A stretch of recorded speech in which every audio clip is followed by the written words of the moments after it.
Yeah, and I was talking earlier today about the Rothschilds. Their name used to be called Bauer, and the Bauer family in Europe was a notorious, what they call a cult family. It was deeply into the black magic arts, and of course, the black magic is just the negative use of knowledge of how energy and consciousness works, and these people are really.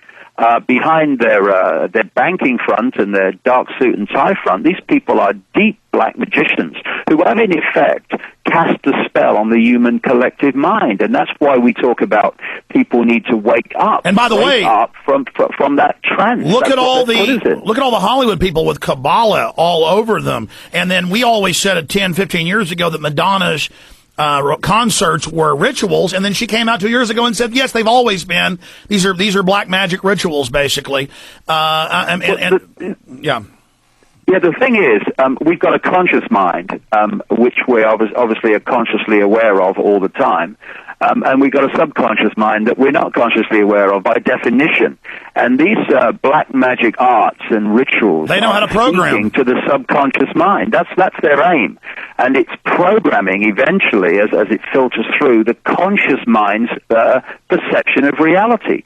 And all these structures like religion and all these institutions of belief and all these rigid belief systems that people have, they're all part of this imposition of a wall around our sense of possibility and our sense of what's happening and the nature of life itself. Okay. And if you can put someone in a mind prison called rigid, unyielding belief. David, stay there. We got a break. Hey, David. Part of themselves. David, you're on a cell phone, aren't you?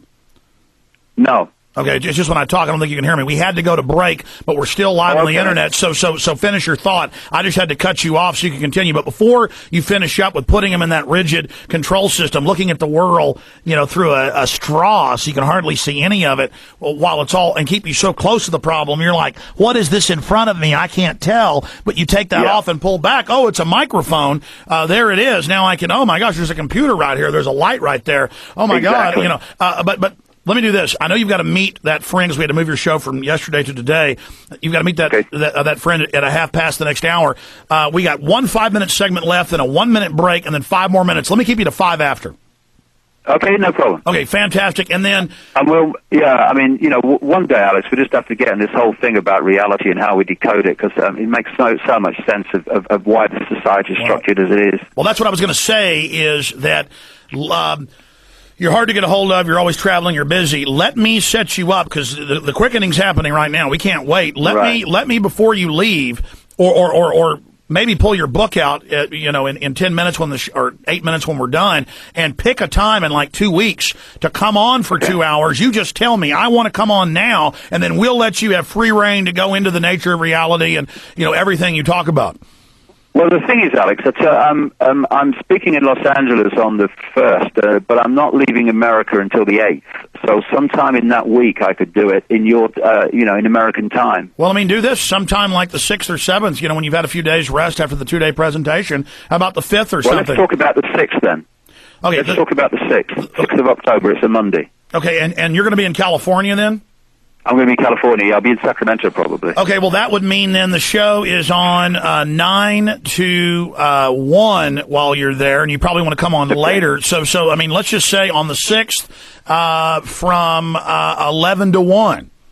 Okay, let's do that. Okay, the 6th. That's no problem. Put it in the book. The 6th, 11 to 1. The 6th, 11 to 1. And we will have you on then, sir. I really appreciate you doing that. We're going to go live in the final little 10 minutes or 8 minutes that we have with you when we come out of this break. Okay. And it's just really great having you on, David.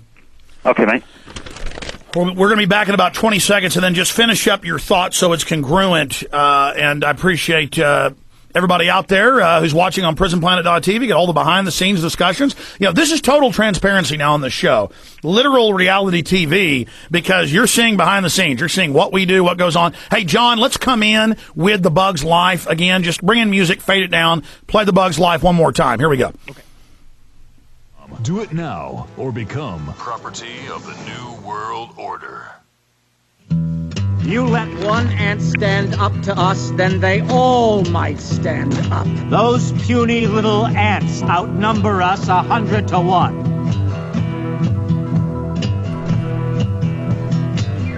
Your own personal Jesus. He did a great talk at Oxford that I've seen, really shot beautifully. Excellent presentation. Get that DVD at davidicke.com. Just came out. Really interesting information. Very thought-provoking. That's what matters. Getting you outside the box, and then outside the other box, and then outside the next box you're in. David, finishing up, you were bringing up, before we went to that break, getting people to take the blinders off, literally, and just open their minds up and what that does. Continue.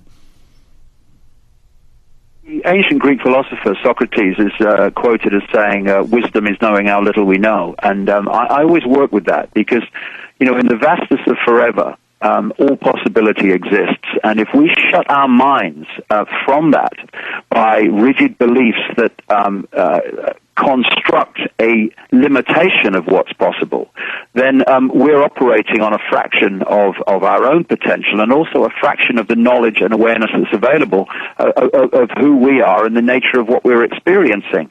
So it doesn't mean that you open your mind and you say, I'll believe anything. It's quite not that at all. But it's opening to the possibility instead of a reflex action. No, I'm not going there. That can't be true because it's against my belief system. And there's this psychological state which explains so much about behavior, which is called cognitive dissonance, and it's a stress state and an unease state that people go in when their belief and their experience or information they come across are contradicting each other. Now, what the few people do is they look at the information and the experience and they say, hold on a second, I've got to have another look at my belief here because in the light of what I'm experiencing and seeing.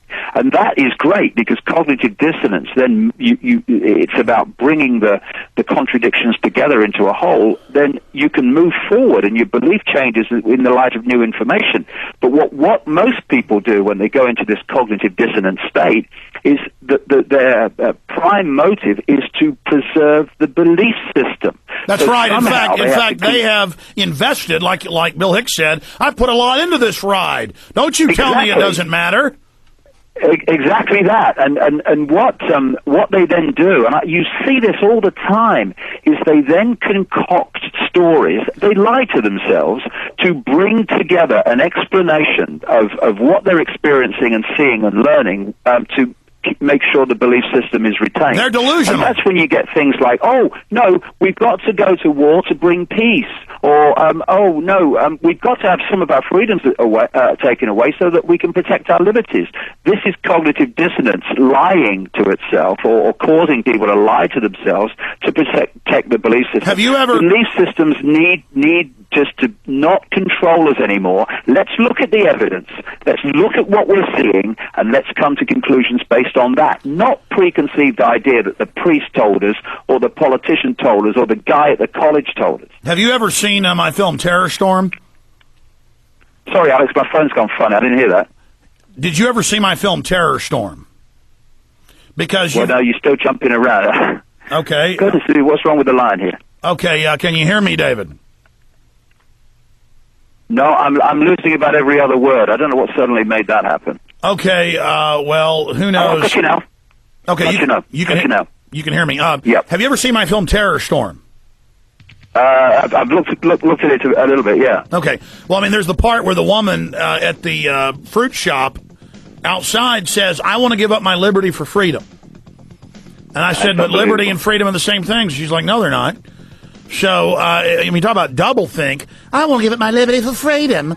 David Icke in the final 5-minute segment with him, then Bob Chapmann, detailed analysis of the engineered economic implosion that is happening. Stay with us. All right, I'm going to skip this break, too.